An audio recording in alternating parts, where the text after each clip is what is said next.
Hello, night owls. I am Dusky Nights, and I bring you real-life horror stories that will help you sleep, or maybe keep you awake. But before we start, tell me in the comments, where are you watching from, and what time is it right now? Also, do not forget to like this video and subscribe to the channel. Do you think you're alone? Think again. The air itself holds secrets, and the shadows conceal things you cannot comprehend. If you've ever felt a prickle of unease, a sense that something otherworldly is near, then listen closely. These stories will reveal what lurks in the spaces you overlook and why you should have left them undisturbed. We used to sit around after school in 4th grade telling each other stories.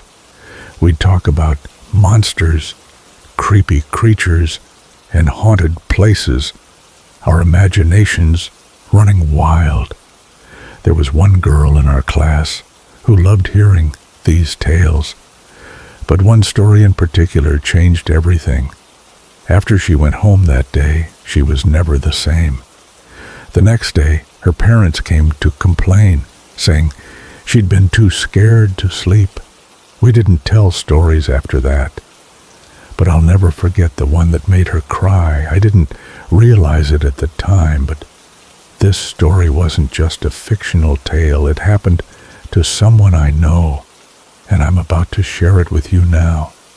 It's the story of a girl, just like any of us, finding herself in a world that felt wrong. She was in college, away from her hometown, and everything changed when she left home for the first time. She had grown up in a small town where everyone knew everyone else, where the air was fresh and the nights were quiet. It was hard for her to leave. Saying goodbye to her parents was tough, especially when she kissed her little sister and dog goodbye. Her brother, always distant, was the last to get a hug. It was bittersweet, leaving behind everything she knew. She drove across the state to the university, far away from everything familiar. It wasn't a huge city like New York or Atlanta. It was a quiet, sleepy place with fields that seemed to stretch on forever. The college was large for the town, but still, it felt so far away from the world she knew. Her new home was a high-rise apartment building, but not on the top floor. Just a few floors down, but high enough to feel like she was part of something bigger. The university, funded by a wealthy, eccentric billionaire, had its own unique charm. Most of the students lived in this one tall building, with floors stacked on top of each other, a large plaza below where students gathered. The halls were always filled with chatter, the hum of elevators ringing out constantly. It should have felt exciting, but something about it made her uneasy. Something about the isolation, the emptiness that echoed in the hallways when the sounds of students faded away at night.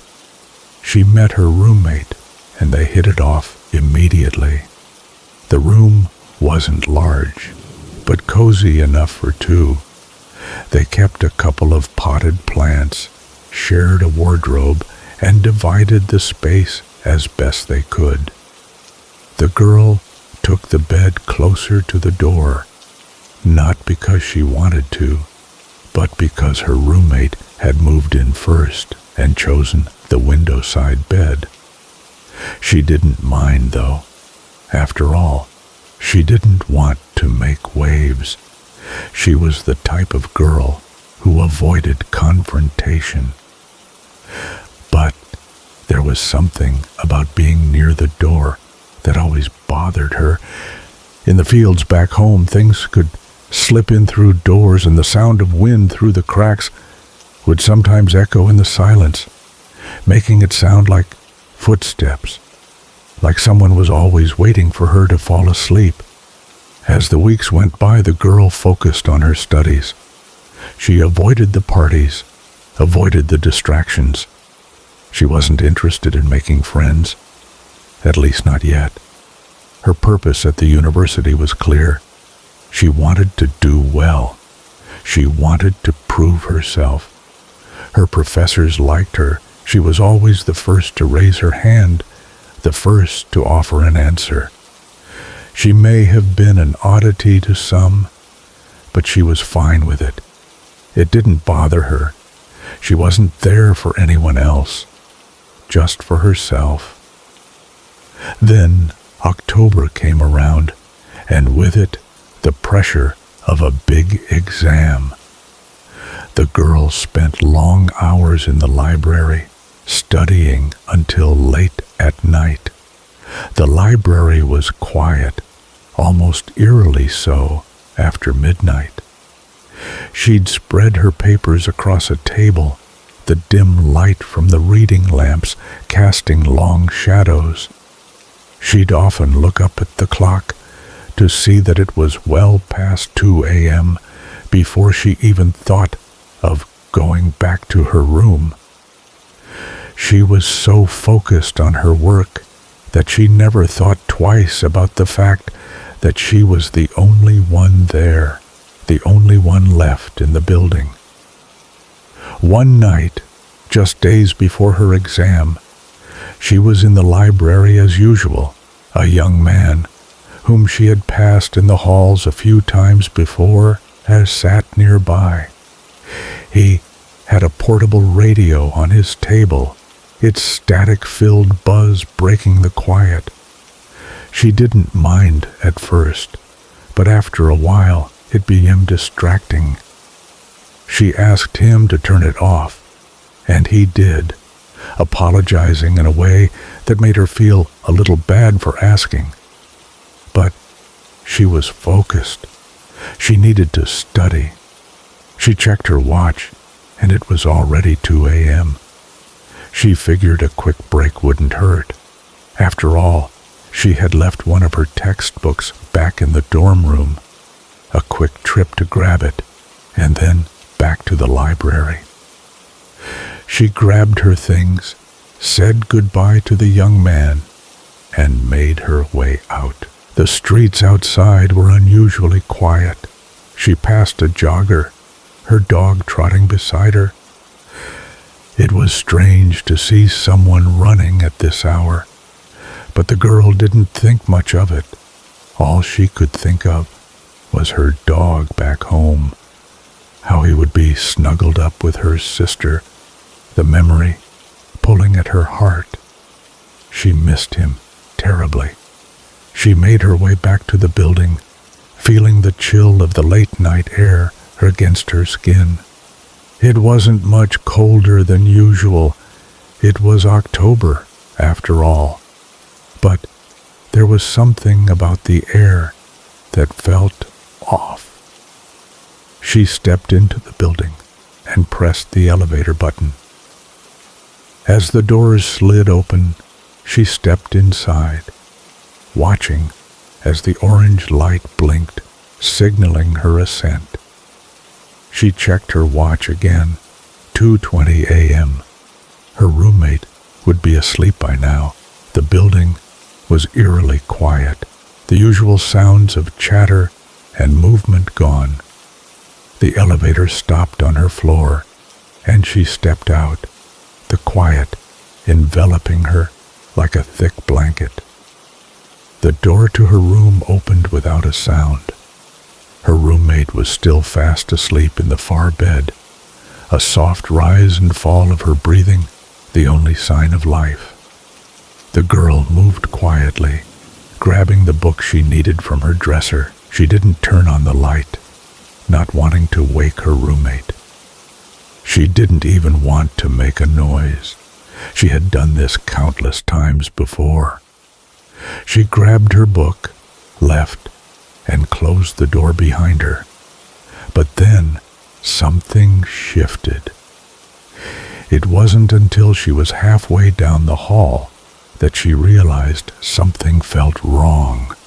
A strange unease crawled over her, the kind you couldn't explain, just a feeling that something wasn't right. She shook it off. It was just her exhaustion, she told herself. The next morning she woke up in the library, her cheek resting on a thick textbook. Her neck ached from the odd position, and she groggily looked around, embarrassed by how long she'd been asleep. She quickly packed up her books and left, determined to make it to her exam. But when she stepped out of the library, she was met with chaos. Police cars lined the streets, lights flashing, news vans parked outside the building. A small crowd of students had gathered, whispering amongst themselves. Panic gripped her heart. What was going on? She hurried inside, hoping to find answers. Inside the lobby, officers were talking to students, faculty, anyone they could. But none of them looked at her.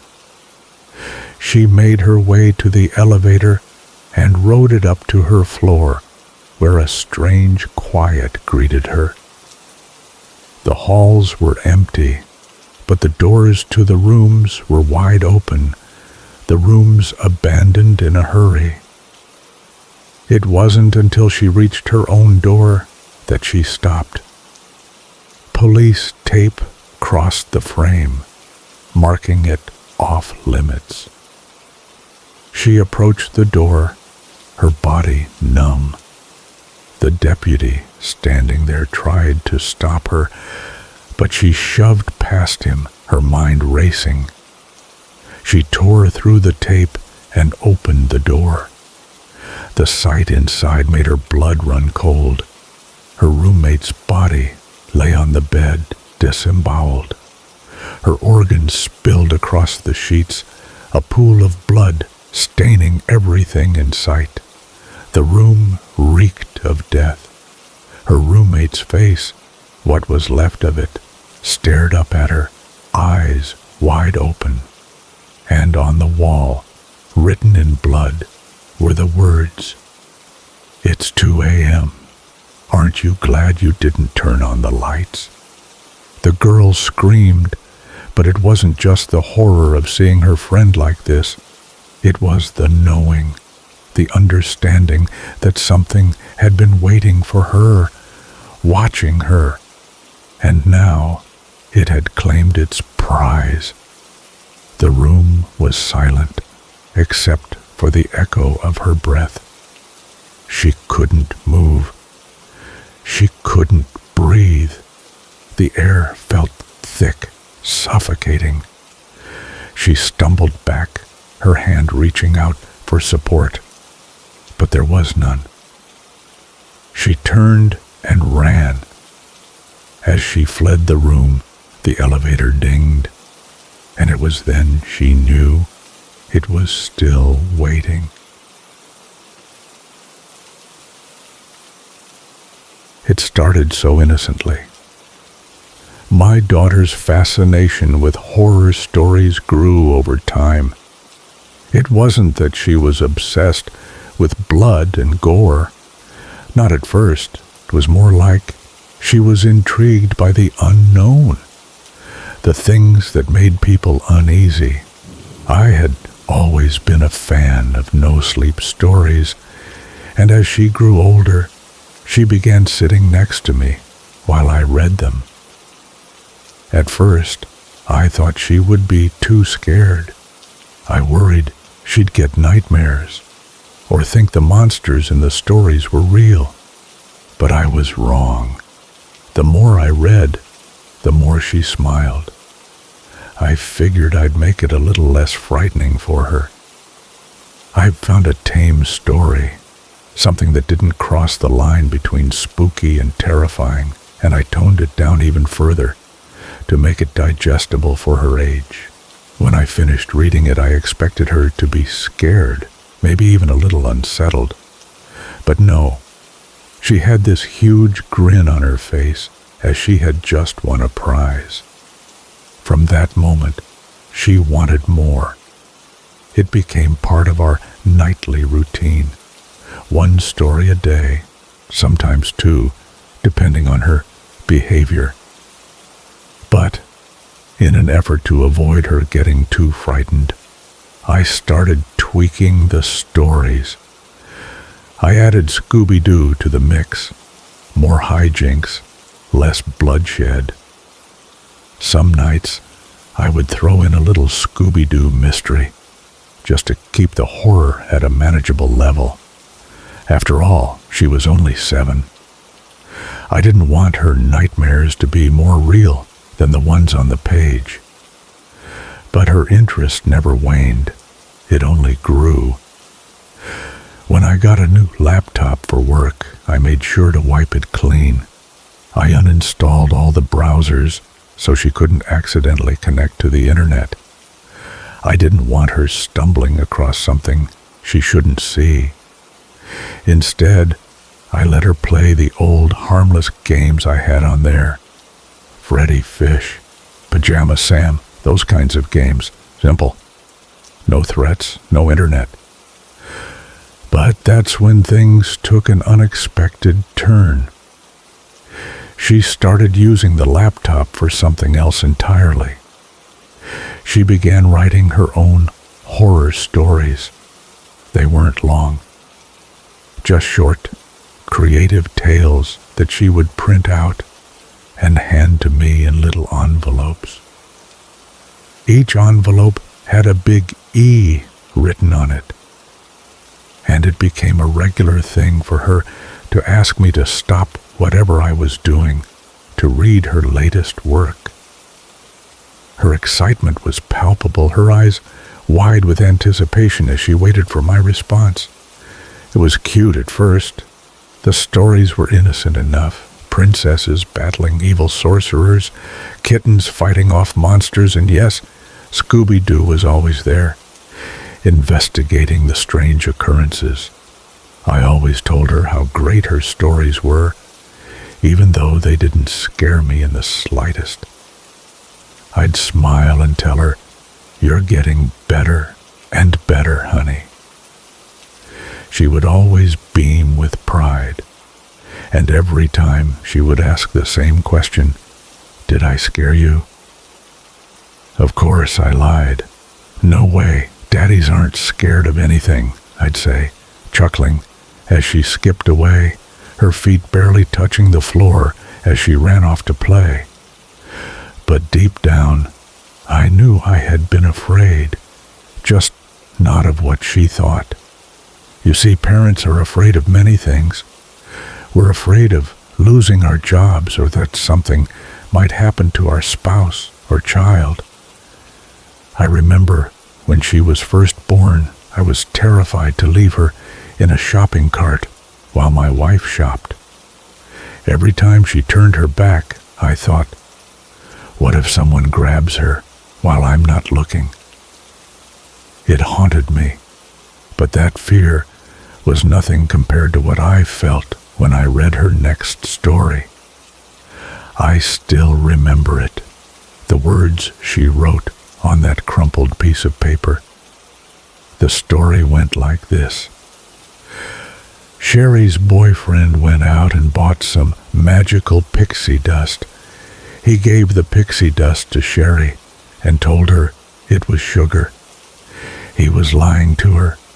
Sherry was so excited that she ate a whole bunch with her nose. Then she started dancing. Then she started twitching. Then she died. No one ever found out what Sherry's boyfriend did. The words on that page hit me like a ton of bricks. A story about a drug overdose? A 7-year-old girl writing about someone dying from it? How could she know about something like that? How could she even think to write it? I remember my heart racing as I read, my mind trying to find an explanation. I asked her where she heard the story. She looked up at me, smiling innocently, and said, "I made it up, Daddy." And then she did what she always did. "Did I scare you?" This time I couldn't lie. For the first time, I told her the truth. "Yes, you scared me," I said softly. She looked so pleased, so proud of herself. "No way. Daddies aren't scared of anything," she replied as she ran off to play.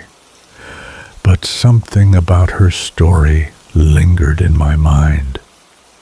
A chill ran down my spine, and I couldn't shake the feeling that something was very wrong. I showed the story to my wife, and the look on her face said it all. She was angry. "This is your fault," she scolded, blaming me for exposing our daughter to too many scary stories. But I swore up and down that I hadn't read her a story like that. I hadn't told her anything about drugs or death. Still, I couldn't shake it. Something didn't feel right. Where did she hear about this? I kept thinking. Maybe she saw something on TV. My wife swore she hadn't watched anything inappropriate, but I couldn't let it go. A week later, my wife sent me a link to a news article. It was about a girl named Cheryl who had died of a heroin overdose. She had taken it from her boyfriend, who told her it was cocaine. The article said that it was considered an accident and that the boyfriend wouldn't be charged. I felt sick to my stomach. The story my daughter wrote. It matched the real-life story of Cheryl's death almost perfectly. How could she have known? She couldn't have, right? It must have been a coincidence, I told myself. But then it happened again. The very next day, my daughter handed me another story. It was called Danny and the Bad Man, and it went like this. Danny was bored, so he stole a car. Danny was a bad boy. He didn't realize that the car belonged to a bad man. When the bad man found Danny, he shot Danny in the head. Then the bad man drove away. I stared at those words, feeling sick. A story about a boy being shot in the head. This wasn't something a 7-year-old should be writing. I asked her again, "Where did you hear this story?" She insisted she made it up, just like she had with the last one. And again, I had to lie. "That's a great story, honey, but it's too violent.